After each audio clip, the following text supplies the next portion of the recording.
কে কাঁদে? বাচ্চার আওয়াজ পাচ্ছি মনে হচ্ছে। এ কি? এ তো একটা সদ্যজাত শিশু কন্যা। আহারে,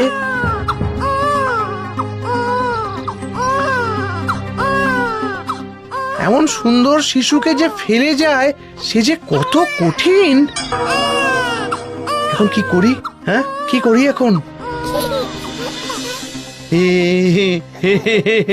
ওরে বাবারে, ওলে বাবালি।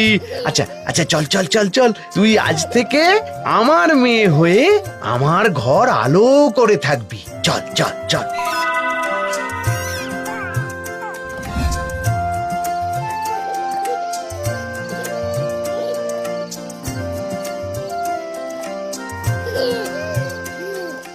আচ্ছা, কি নামে ডাকি তোকে বলতো? তুই যে সকল মেয়ের সেরা, মনোরমা।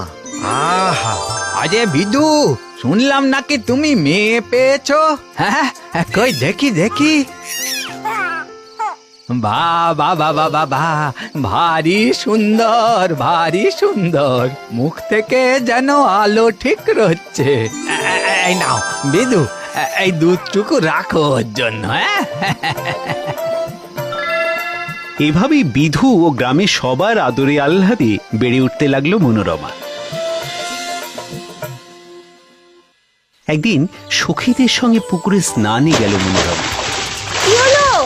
এই মনোরমা, আয় রে। আরে আমি বলছি তো, তোকে আমি সাঁতার শিখিয়ে দেবো, আয় না। না না সখী, আমার ভয় করে। তুই আমায় জল এনে দে, আমি ঘাটে বসেই স্নান করি। আচ্ছা, গ্রামের মেয়ে হয়ে তুই ঘাটে বসে স্নান করবি? চল চল বলছি, চল চল চল চল চল। আহা, ভারী সুন্দর নাম তো, মনোরমা। এমন আধফোটা পদ্মের মতন চোখ, এমন মায়া মাখানো কথা। বিয়ে যদি করি আমি একেই করব।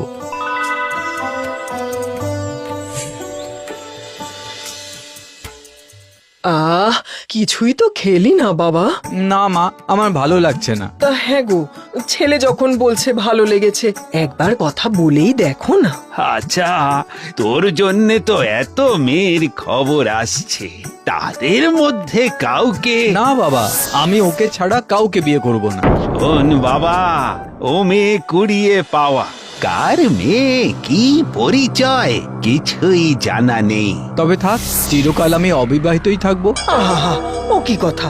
এই, তুমি এখনই যাও তো কথা বলতে। যাও যাও। সুকোমলের বাবা বিধুর সাথে গিয়ে দেখা করলেন, জানালেন ছেলের ইচ্ছের কথা। আরে, এ তো আমার পরম সৌভাগ্য।